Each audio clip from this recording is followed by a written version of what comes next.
பிரித்தன்யா அவர்களுடைய மாமனார் மாமியார் குற்றம் சாட்டப்பட்ட மூவருமே கவின் அவருடைய குடும்பத்தினர் இப்போது ஜாமீன் அளிக்கப்பட்டுள்ளது. அதாவது நிபந்தனை ஜாமீன் என்று சென்னை ஹைகோர்ட் உத்தரவிட்டிருக்கிறது.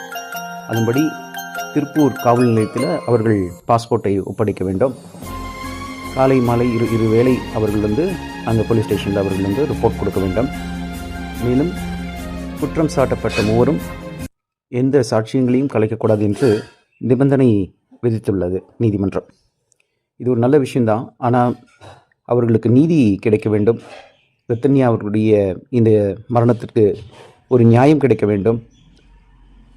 அந்த சாட்சியங்களை அவர்கள் எதுவும் கலைக்கக்கூடாது என்று கோர்ட் உத்தரவிட்டிருக்கிறது. அதனால் இந்த கேஸ் கண்டிப்பாக ப்ரோக்ரஸ் ஆகும். இது எவ்வளோ நாள் டிலே ஆகும்னு தெரியல. பட் ஆனால் நியாயம் கிடைக்கும் என்பதை நாம்